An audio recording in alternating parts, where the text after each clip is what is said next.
We're just less than a month before the municipal election. CTV News Montreal commissioned a Léger survey on voter intentions. Now, Caroline, most Montrealers are undecided. That's right. According to the Léger poll, 42% of people surveyed have not decided yet who to vote for. And when it comes to who they want to lead the city, 21% said they plan to vote for Ensemble Montréal. Projet Montréal is in second place with 12% of the vote. And Transition Montréal and Action Montréal have nearly tied or are nearly tied neck and neck. And even though Ensemble Montréal has almost a 10-point lead right now, Léger's Executive Vice President Sébastien Dallaire says overshadowing all of this is the undecided voters and third-party candidates like Craig Sauvé and Gilbert Thibodeau, who are slowly gaining ground.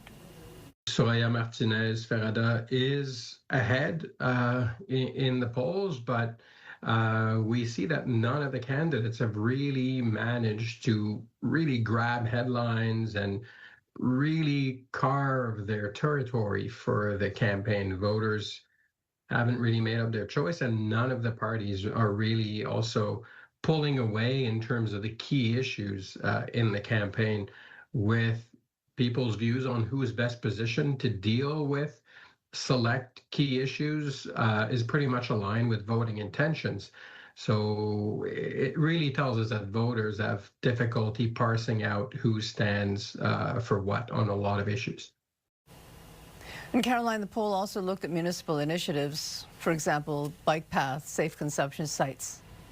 That's right, and it appears there is support for opening supervised consumption sites, something that surprised Dallaire.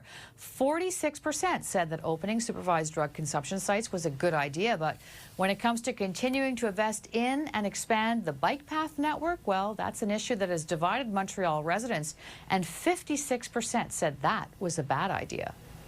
There's a big gap in responses, with Montrealers being generally more favorable the idea of expanding on safe injection in the province, in the city, but less so for bike lanes. And it shows that maybe during the previous administration, the issue of bike lanes really stuck with some voters. And we can see that generally speaking, voters are opposed to expanding the bike lane network in the city. Now, there is a lot more to the poll, including how Montrealers view other issues like housing and the breakdown of gender voting intentions, and you can see it all on our website, ctvnewsmontreal.ca. Mitsumi.